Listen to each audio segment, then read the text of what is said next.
Halo, perkenalkan nama saya Muhammad Firmansyah. Saya adalah mahasiswa dari Universitas Teknologi Yogyakarta, Prodi Informatika.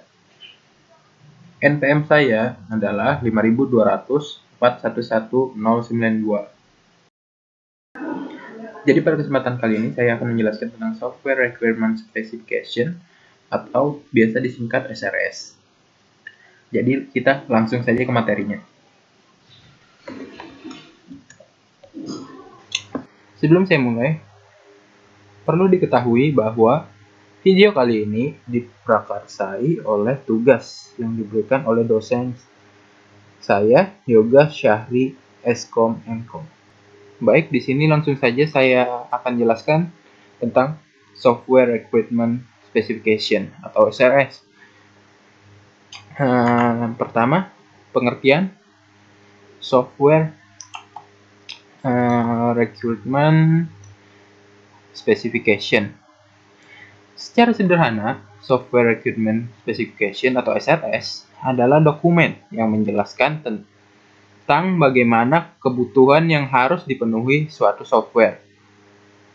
Jadi SRS ini adalah dokumen yang dibuat ketika sebuah perangkat lunak akan dikembangkan.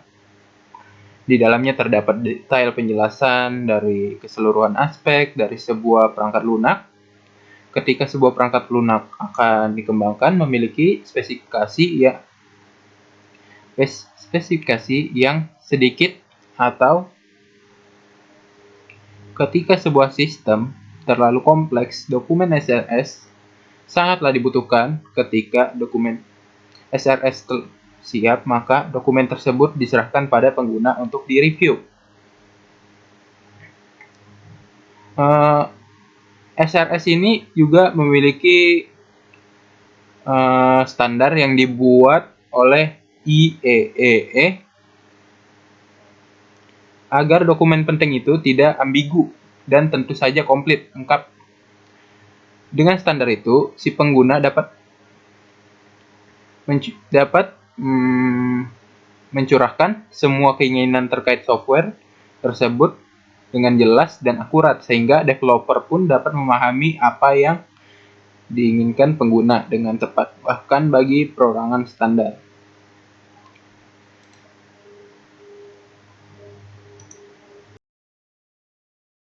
Selanjutnya ada faktor-faktor yang dipertimbangkan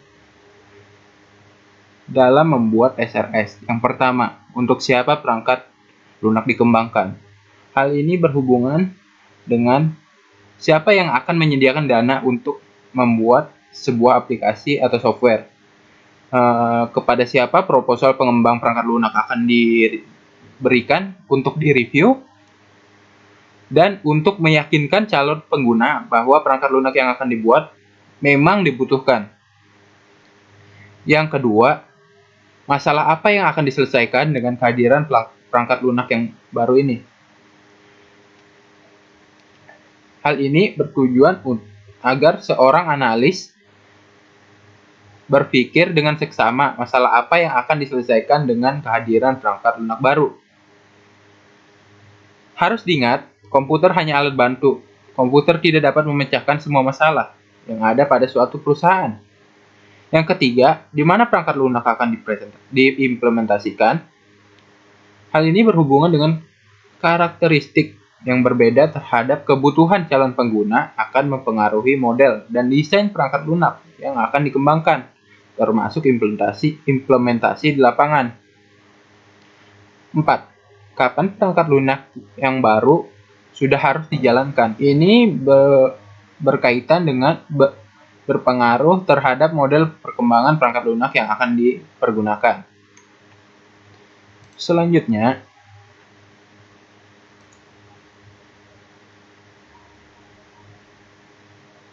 karakteristik dari SRS yang baik.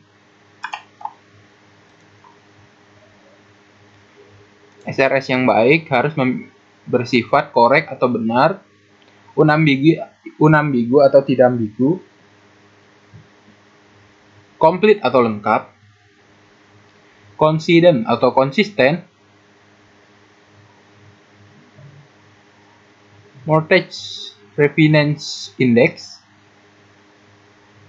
Ranked for important and or stability, prioritas penting dalam stabilitas.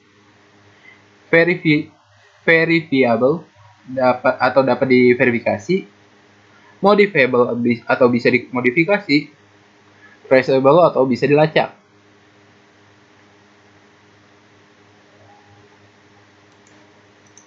Selanjutnya ada analisis kebutuhan, merupakan proses menemukan, memperbaiki, memodelkan, dan menspesifikasikan.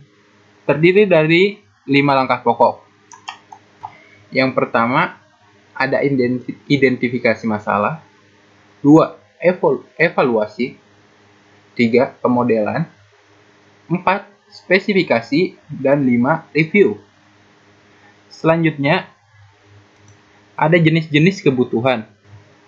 Yang pertama, kebutuhan fungsional, yang definisinya adalah kebutuhan yang berisi proses-proses apa saja atau layanan apa saja yang nantinya harus disediakan oleh sistem, mencakup bagaimana sistem harus bereaksi pada input tertentu dan bagaimana perilaku sistem pada situasi tertentu. Yang kedua, ada kebutuhan non-fungsional. Adalah kebutuhan yang menitik beratkan pada properti perilaku yang dimiliki oleh sistem. Kebutuhan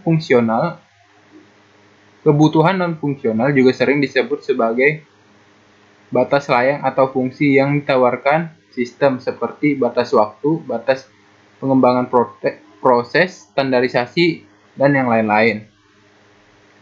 Yang ketiga, ada domain kebutuhan. Kebutuhan yang berasal dari domain aplikasi, sistem, dan merefleksikan karakteristik domain.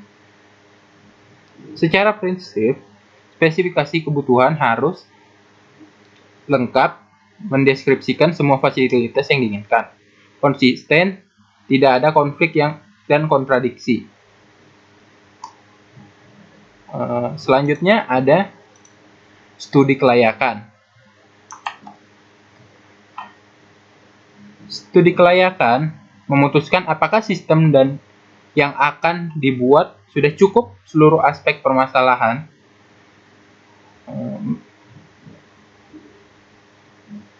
Melakukan studi untuk menguji apakah sistem sudah sesuai dengan tujuan organisasi dapat dikembangkan dengan teknologi terkini dan dana yang tersedia, dapat diintegrasikan dengan sistem lain yang sudah digunakan. Berbasis pada penilaian informasi yang dibutuhkan, pengumpulan informasi, dan penulisan laporan, pertanyaan ke personal di organisasi. Contohnya seperti apa yang akan terjadi apabila sistem tidak diimplementasikan, masalah proses apa yang ada, apa yang dapat dibantu oleh sistem, masalah apa yang akan muncul pada proses integrasi, adakah teknologi baru yang dibutuhkan, skill yang dibutuhkan, fasilitas apa yang harus didukung oleh sistem. Selanjutnya ada permasalahan pada analisis kebutuhan. Pengguna tidak mengetahui apa yang mereka butuhkan. Pengguna menjelaskan kebutuhan dengan cara mereka sendiri sehingga sulit untuk dipahami oleh developer. Pengguna yang berbeda memiliki konflik kebutuhan, faktor politik dan organisasi yang dapat mempengaruhi kebutuhan sistem. Perubahan kebutuhan selama proses analisis, stakeholder baru mungkin akan merubah lingkungan bisnis.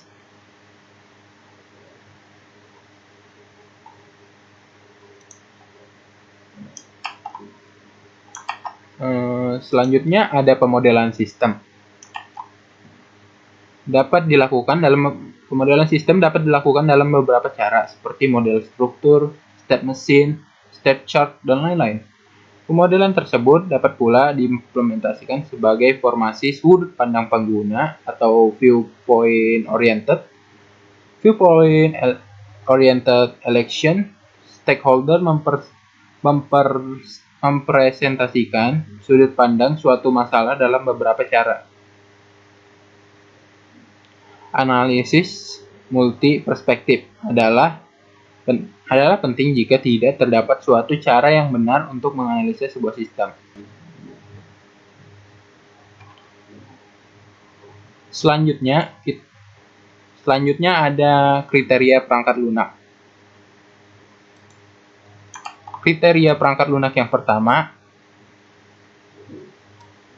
adalah maintainability atau dapat terus dirawat dan dipelihara. 2. Dependability, dapat mengikuti perkembangan teknologi. Yang ketiga, robust, dapat mengikuti keinginan pengguna. Keempat, efektif dan efisien dalam menggunakan energi dan penggunanya. 5.